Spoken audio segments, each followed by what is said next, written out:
Van life is a new way of nomadic living that is taking the world by storm. It's a social media sensation that has been used over 8 million times on Instagram and has become especially popular during these COVID-19 times as people look for new ways to escape the crowds and go off-grid. I'm a total van life newbie. Okay, so I just exited the park and I think I see the van. When I think of van life, I think of driving a van down the highway, going to national parks, and embracing the great outdoors. So the last place on earth that I would associate van life with, New York City. When I was browsing Airbnb the other day, I came across some camper van Airbnb listings in the city, all by the same host. It seemed too unique and honestly out of place to ignore, so I had to check it out. This is my first time van life experience in New York City.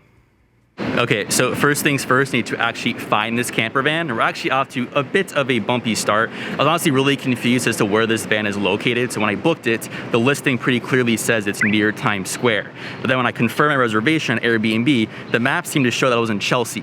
And then when I bumped it out to Google Maps to get the exact address for this van, it told me it was in East Village. So I was like, where the heck am I going? And the cherry on top, the Airbnb host messaged me about 2 hours ago, pretty much right before I'm about to check in, and said, "Hey Mike, sorry, unfortunately, my van just got towed. So that one is no longer available," and she just offered me a different van. So we're off to a bit of a rocky start here. It's gonna be either one of the coolest and most unique places I've ever stayed at on this channel, or just turn out to be another disaster. Let's try and find the van now. First things first, there is a beautiful park located just 1 block away from the van. And I'm sure you might be asking, Mike, why are you showing this random park to me? The reason being there are no restrooms at the van, so if you do need to use the bathroom, we would use one of the public restrooms here at the park or at one of the nearby bars. But I've actually never been to this park before. It's a beautiful park located in East Village, and I was there on a Sunday. There was a local jazz band playing. There was a farmer's market. There's also a skateboarding area. There are ping pong tables, plenty of walking paths, and the area as a whole has plenty of bars, all with outdoor seating available. There's also a city bike location just 1 block away from the park then, so you can grab some bikes just to explore the area more of New York City. Okay, so I just exited the park and I think I see the van. It's this like bright blue van. It's kind of hard to miss. I think we found it, guys. Welcome to your camper van. Again, this is located about 1 block away from the park I just showed you, and about 2 blocks away from the city bike location and all those bars and that fun street on East Village. But first impressions is a very bright paint job, that's for sure. I actually liked it personally. It's definitely tough to miss when you're walking down the street, but I got a little bit closer and you'll get access to the van via a lockbox that has the keys in it, and this is hung around the front bumper of the van. Being that I'm a total van life newbie, I was quite curious what type of van model this was exactly. I saw Chevy G20 on this side and then Gladiator towards the right side of the hood. I came across this Wikipedia article and I was basically able to come to the conclusion this is likely a 1990s era van made by Chevy and GMC in collaboration. Took me longer to realize that Chevy and GMC are essentially the same company because they're both owned by General Motors. But the coolest thing I found out about this van model is actually quite a famous type of van. It was featured in the 1980s hit television show, The A-Team. You can see right here in this scene with the guys, and you're getting hit with the van right there. It was also in the 2010 remake movie, The A-Team with Liam Neeson and Bradley Cooper. Last but not least, it appeared in this BuzzFeed article featuring the most iconic vans and cars in movie history. Anyways, I think that's enough of a history lesson for the day. Let's go ahead inside to check out the interior of the van.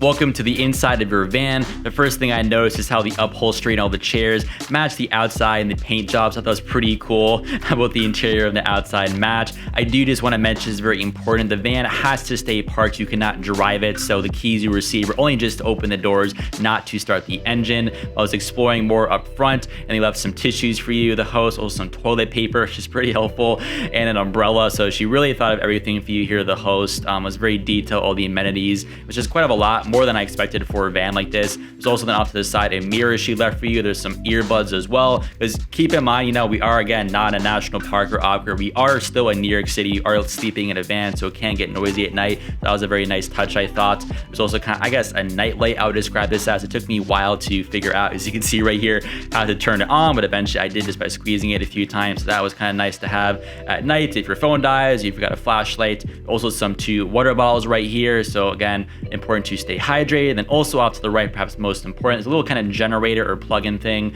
just for your phone or any small electronics. You can charge them up. There's a few cords as well she left for you here. So worth knowing, you can at least charge your phone if you're staying here.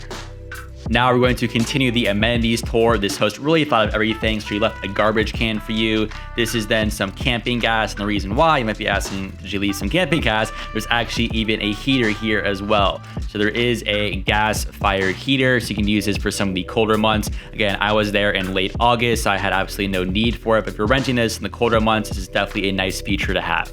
Now to look up higher towards the ceiling, there's actually an old school vintage TV and an old VHS system. I haven't seen one of these babies in probably close to over 10 years. I didn't try to operate any of these things, but I think it's just pretty cool to look at and definitely gives it off vintage vibe to this van. Now we're going to switch sides to the main bed and sleeping area. I believe this is a queen bed, so I guess technically speaking, you can definitely fit 2 people in this van. Personally, just to save some space, I probably think this is best for solo travelers or individuals. But now looking right to left, you'll see all the windows.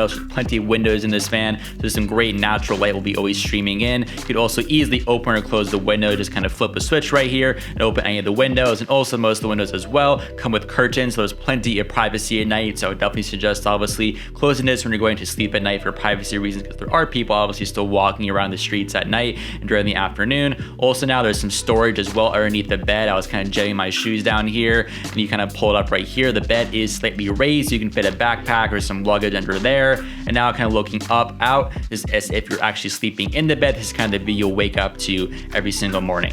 This is me now lying down in the bed. I was totally stretched out. I'm just under 6 feet. I had no issues in terms of space, but now looking out towards the exterior of the van or towards the back, there's some art pieces. There's a cool black bear, it looks like to me, on the left-hand side. There's also, again, plenty of curtains. This is right where your head will rest at night. So you can easily just kind of pull these curtains shut up towards back. There's also, it looks like an eagle or an owl or some type of bird on the right side with the artwork. And up top, kind of last cool amenity, cool little feature to point out, there's these string lights. So at night, you can easily turn this on, just take some cool photos if you want. Overall, I really enjoyed this experience. I'll give it a 5 out of 5 star review on Airbnb. It's in a great location in the East Village. I would highly recommend this to any solo travelers or adventurous types who want to explore New York City. I also want to give a huge shout out to the host. I thought she was great. She was quick to respond, offered some amazing amenities. I did feel really bad about her other van getting towed, so I truly hope that got resolved and all worked out for her.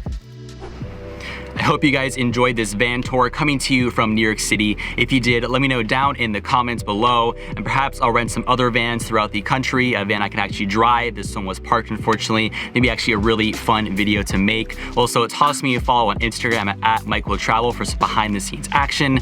Until then, I'll see you in next week's video.